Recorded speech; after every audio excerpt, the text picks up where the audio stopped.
7 money mistakes ng mga bagong negosyanteng Pilipino. Pangarap natin mga Pilipino na magkaroon tayo ng bahay, sasakyan, condominium, magpa-travel-travel sa kung saan, tila yan ang sukatan ng success natin. Hindi yun masama. Actually, ako ay nangangarap din ng mga material na bagay at gusto ko yung ma-experience na makapag-travel sa buong mundo.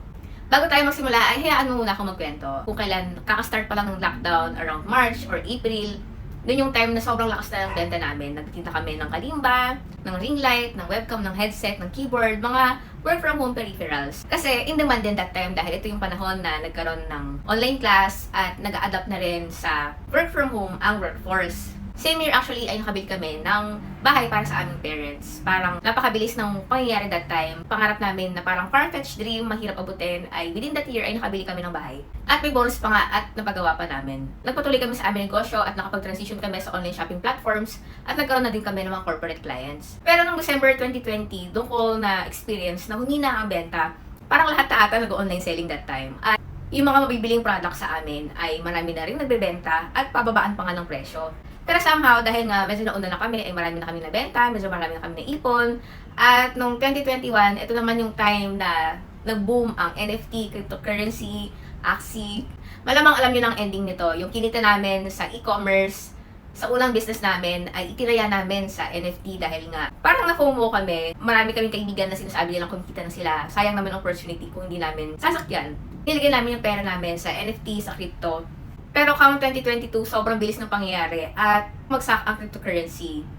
Nasunog yung perang pinaghirapan namin ng 2 taon at naiwan pa kami sa kalahating milyon na utang sa credit card. Dahil sa experience namin yan, feeling namin talaga parang napalo kami at nadisiplina kami ng Lord when it comes to handling the finances of our business. Kaya ito, ibabahagi ko sa inyo ang 7 money mistakes na ginagawa natin ng mga bagong entrepreneur na Pilipino. Ang unang-una sa money mistake na ginagawa ng mga Pilipinong negosyante ay ang lifestyle inflation.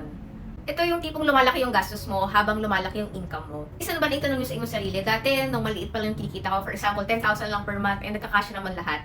Pero ngayon, 20,000, 50,000 na yung kinikita ko, ay parang kulang pa din. Pero kung babalikan natin at i-compare natin ang lifestyle natin before, at ngayon na medyo marami na tayo, ay makikita mo yung pagkakaiba. Dati sa wet market lang tayo namimili, nakikipagtawaran pa tayo sa mga nagtitinda, sinisinop natin kada barya na nare-receive natin. Pero ngayon, di ba, sa malalaking grocery store na tayo bumibili, yung mamahaling delata na ang kinakain natin, hindi na nga natin kilala ang Argentina at ang Ligo Sardine. Tapos baka everyday ay nag-order na lang tayo sa mga fast food or delivery app. Aspetong pagkain pa lang ay makikita natin difference ng expenses natin before versus ngayon na medyo maluwag na tayo. Kasama sa lifestyle inflation, yung pagkakaroon ng luho.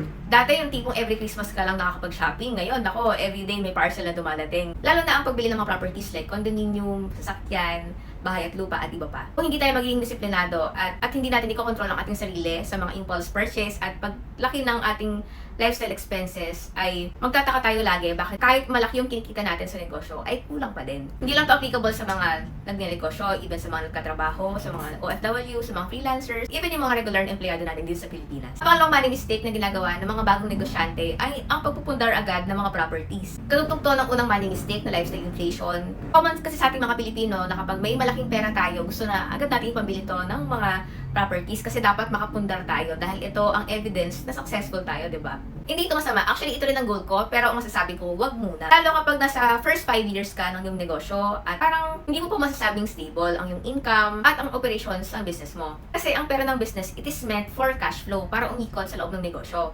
Papaikutin mo to sa negosyo para ito'y lumago, di ba?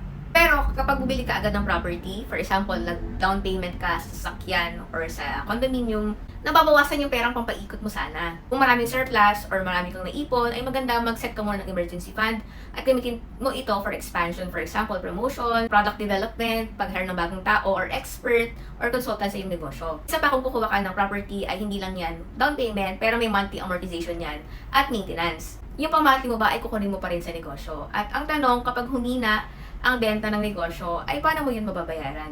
Madami akong kasabayan na simula na nag-prosper ang business nila, pero dahil nga nakapaglabas sila ng mga property at hindi nila na-expect na maaaring bumaba yung benta, hindi na ganun kasing lakas yung magiging benta nila, ay nabitin ang cash flow at isinurrender yung property sa bangko. At ang worst pa nga nun, dahil nasa din ang negosyo, ay nag-close din ito.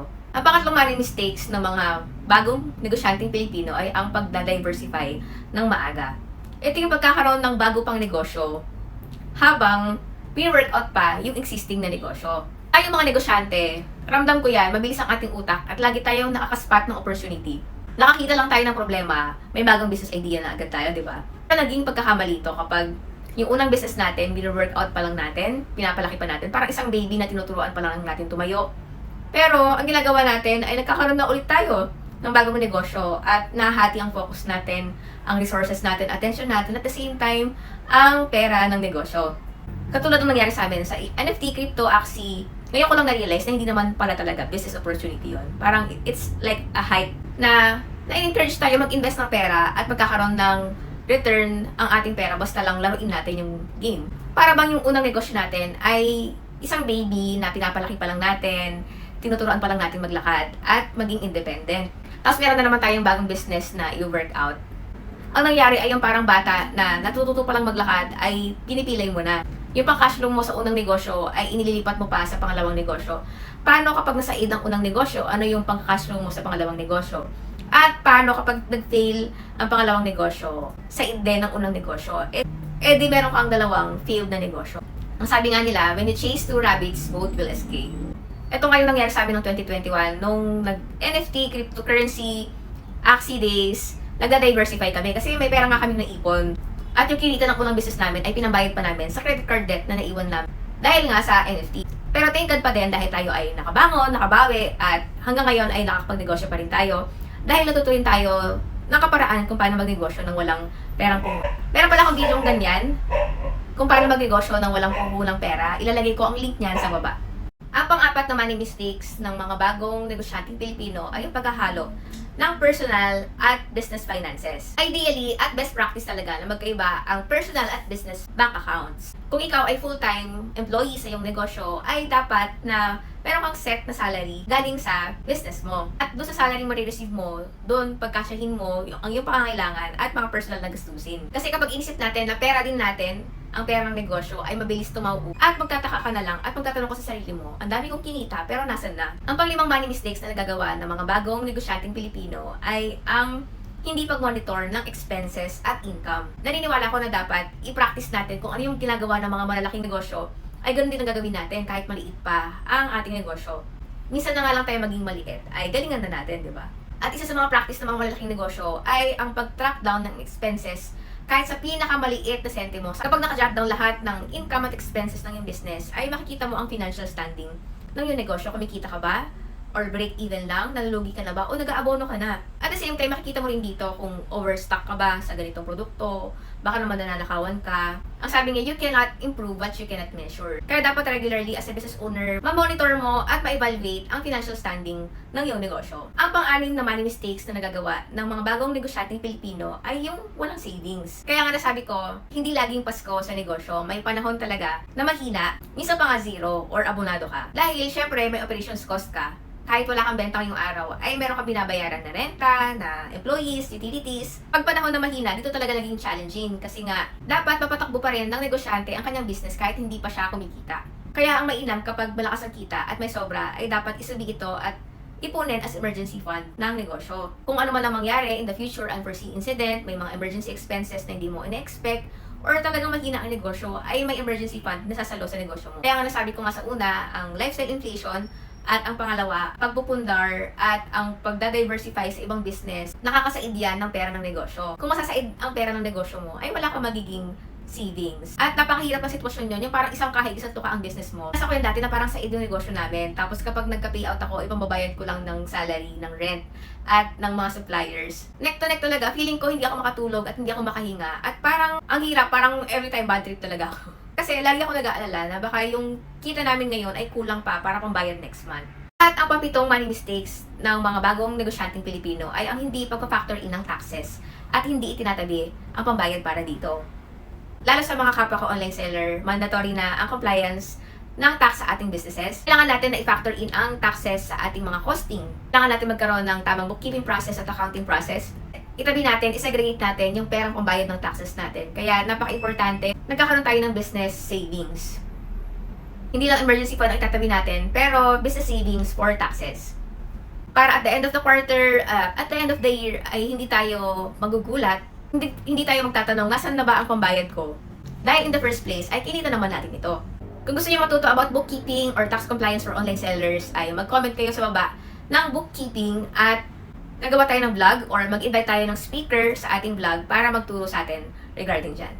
Ibinahagi ko tong 7 mistakes na ito dahil ako personally ay na-experience ko ma-mishandle ang pera ng negosyo. At dahil dyan, muntik na ako mag-give up at bumalik sa employment. Ang kalaban kasi natin dito yung pagiging uninformed. Hindi natin talaga alam yung dapat nating gawin or dapat nating iwasan para ma-handle ng maayos ang pera ng negosyo. Kaya ito, share ko sa inyo. Kung nagustuhan niyo ang video to, ay maaari kayong sumali sa aming Facebook group na Discarding Online Seller. Kahit hindi kayo online seller, ay welcome kayo dyan. At dyan tayo magkwentuhan, magpalakasan, mag-inspire sa business owner, at mag-share ng business tips, tricks, and strategies para lumaki pa ang ating mga negosyo. Muli, ako si Wilma, and I am a full-time business owner for 4 years already. I am the owner of Judah Premium Organics and Sumi Perfume. Kung gusto yung order ng aming mga produkto, ay message lang kayo sa aming mga page. Or kung gusto yung mag-rebrand, mag-resell, or mag-dropship, ay pwede rin natin pag-usapan yan. Ang panalangin ko ay patuloy pa tayong pagpalain ng Panginoon para patuloy tayo maging pagpapala pa sa ibang tao. Maraming salamat!